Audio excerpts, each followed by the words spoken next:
Okay, hello.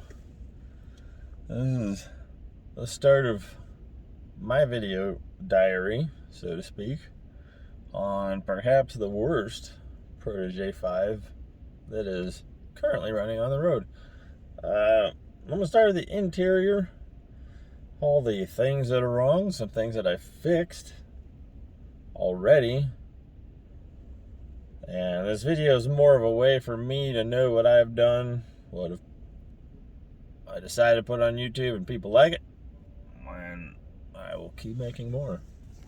So, let's get started.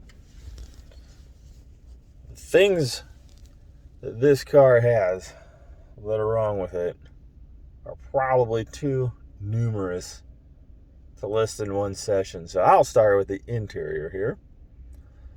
First off, there was no radio, but I got this one installed here. I don't really want to take it out, but suffice it to say, when it was pulled out, the wiring harness for the car was cut and then spliced back together. There were wires that were loose that I tried taping, and it seems to be working. Front speakers work, everything works, except the back speakers.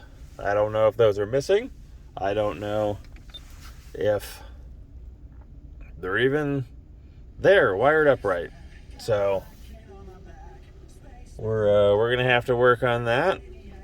When I picked this up, it had no shift boot, completely missing, and the shift knob was a freaking pokeball, and it was just a hole straight through. So I went ahead and ordered this, and then like I said, if I decide to post this on YouTube, I'll put the links for everything I got. My Amazon.com shift knob. A lot of hardware has been missing from this car. For instance, those two little bolts down there, obviously not original. They were pretty much missing, so I had to tap out and replace them with stuff that worked. The two up front are also missing, but I found some things that worked. The two on the sides of the center console to get it out, to get to the shift knob, those are also missing, and they're still missing. I haven't been able to find replacements for those. What else is wrong in here? I think we have an air vent here that's kind of punched in. Not a big deal, still annoying.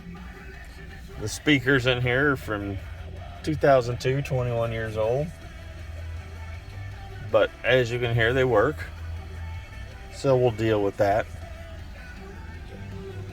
I found the electronic door actuator for the driver's side did not function. It kept making a loud noise. We went ahead and replaced that. Not too hard, just a couple of screws, but it's very hard to get to.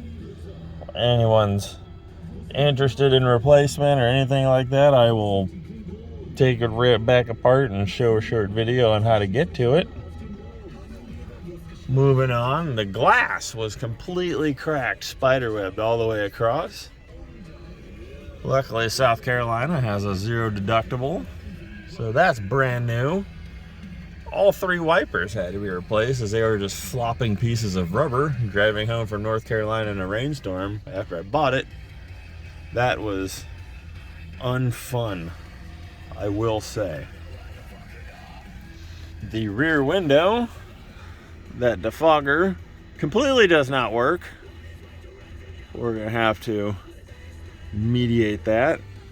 The dome light completely out. Again, not a huge deal, just a light.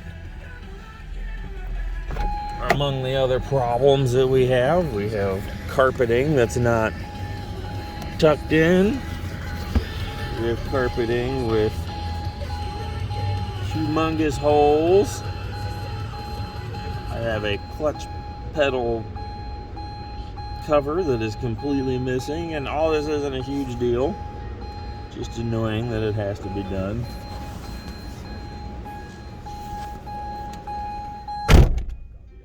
Door beeper still works with the keys in the ignition, so that's good. Let's see here, what else? I know my headliner's dirty as hell. Yeah, not a huge deal, but still has to be done. And if we start yon car up, when I first got it, that brake light would not go off. Went ahead and take the e-brake off. You see it goes off now. When I drove it from North Carolina, that light would not go off. And that's a deal for the exterior.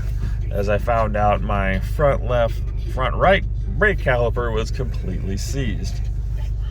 Now, the other thing you can see is my seat belt is clearly on and the light isn't off.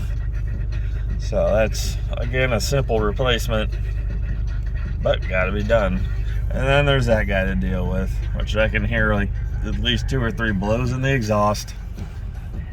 And maybe that's it. Maybe it's the RTV holding the valve cover in place. I don't know. That's gonna take a lot to figure out. But besides that, the interior is not that bad. There's some holes in the seats, expected for a 21-year-old car. There are rips in the door panels, again expected for a 21, 22-year-old car. But everything else seems to function pretty well in here. But this is just the inside. There's still a whole outside with a whole slew of problems that I will get to in another video. And if anyone is interested in how I did these things, I will let you know, and I will post links and comments on where to find some of these products that I've purchased to help fix the car. That is all I've got.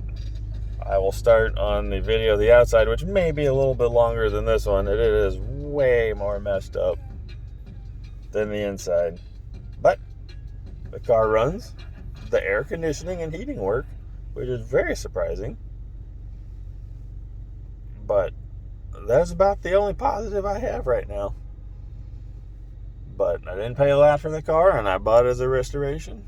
And that's what we're going to do with it. Until next time, I will see you later.